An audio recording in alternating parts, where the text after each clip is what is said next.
Hello बच्चों, आप देख रहे हैं HTV Tots TV। दहेज, समाज क्या कहेगा। हमें तो आपकी बच्ची पसंद आ गई है। हमारे लड़के की कद काठी के हिसाब से देखे तो दोनों की जोड़ी बहुत अच्छी लगेगी।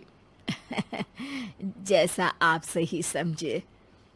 बेटा योगेश, तुम दोनों को अगर टाइम चाहिए तो आपस में अकेले में कुछ बात कर सकते हो। हम बाहर चले जाते हैं। जी पिताजी, जैसा आप कहें। योगेश और सविता को अकेले वक्त देकर सब वहां से चले जाते हैं। चाय कैसी लगी? चाय भी अच्छी लगी और आप भी। सच में? हाँ, मैंने तो फोटो देख के ही हाँ बोल दिया था। मुझे भी आप अच्छे लगे। आपको कुछ पूछना हो तो पूछ लीजिए, जैसे खाना बनाना आता है या नहीं, घर की क्या क्या काम कर लेती हूँ, वगैरह वगैरह। वो तो मेरी माँ आपकी माता जी से पूछ ही लेंगी। वो मेरा डिपार्टमेंट नहीं है। इधर योगेश और सविता जिंदगी भर का साथ जोड़ने की बात कर रहे थे। उधर सविता के पापा योगेश के पिताजी के सामने हाथ जोड़ के खड़े थे। देखिए, हमारा बेटा पढ़ा लिखा है, अच्छी नौकरी करता है। उसमें जितना पैसा लगा है कम से कम उतना तो मिलना चाहिए ना। 10 लाख से कम में तो नहीं हो पाएगा। बेटी हमारी बहुत होनहार है और 7 लाख भी तो कम नहीं होते हैं ना जी।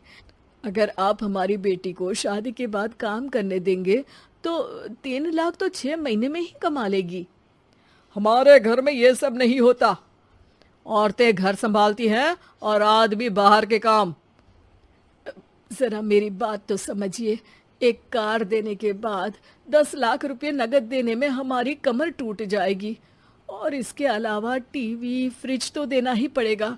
शादी की तैयारियां, मेहमानों की पूछ परख, बारातियों का स्वागत। बेटी की शादी में बाप पर बहुत दबाव होता है जी। देखिए, हमारा बेटा कोई दुकान में रखी चीज नहीं है जिसके ऊपर हम भाव ताव कर सके और आप उसे कम दाम में खरीद लेंगे। 10 लाख से 1 भी रुपया कम नहीं होगा। ठीक है, जैसा आप कहे जी, पर आधा पैसा अभी और आधा कन्यादान के वक्त दे देंगे। अरे, इसमें भी किश्त मांग रहे हैं आप? हमने तो सोचा था कि अच्छा परिवार होगा आपका। अच्छा ही परिवार है देवनाथ जी, पर पैसों की थोड़ी तंगी है ना, वरना सब ठीक ही है हमारे परिवार में जी। देवनाथ वहां से अपने बेटे योगेश को लेकर चले जाते हैं और कुंडली मिलवाई जाती है। 36 में से 32 गुण मिलते हैं। जल्दी शादी का मुहूर्त भी निकल आता है। अब कन्या को बुलाइए। आओ बेटी, यहाँ बैठो। योगेश की बाई और।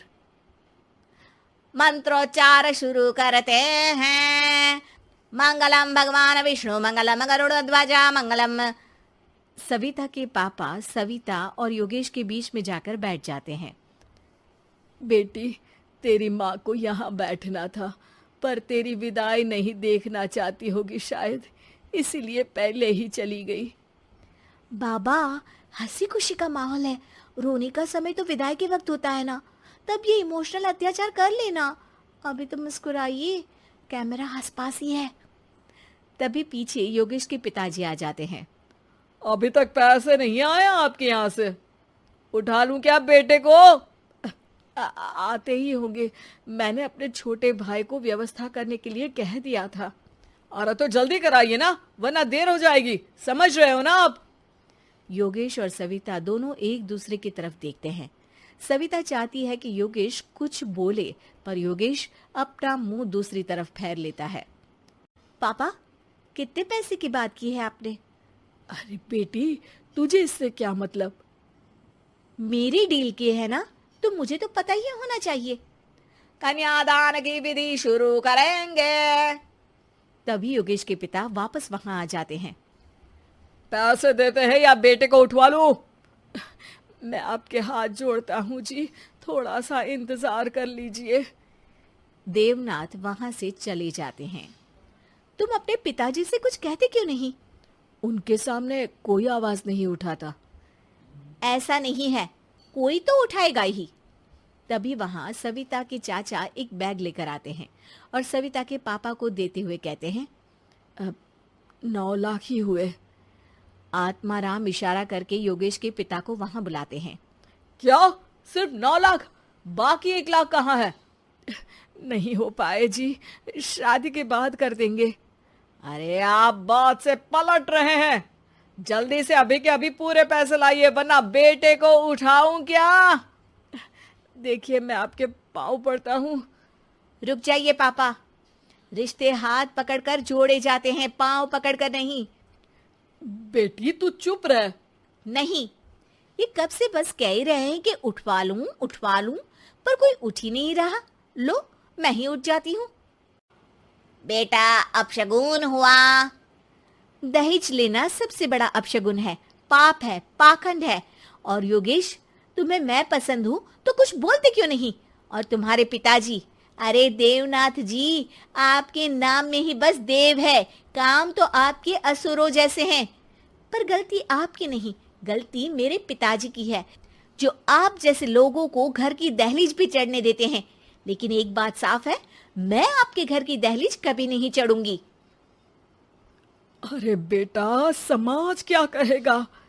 यही कहेगा कि सविता के भीतर की माँ दुर्गा जाग गई थी, जिसने पापा के खिलाफ, गलत के खिलाफ आवाज उठाई। आसपास के लोगों ने जोरदार तालियां बजाई। समाज की तालियों से पता चला कि समाज क्या कहेगा। समाज ने सविता की बात को स्वीकार भी किया और उसको अपने सर आंखों पर भी बिठा लिया।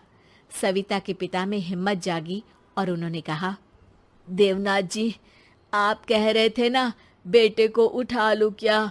उठा लीजिए। हमारी बेटी को आपका लड़का पसंद नहीं है और हमें आप।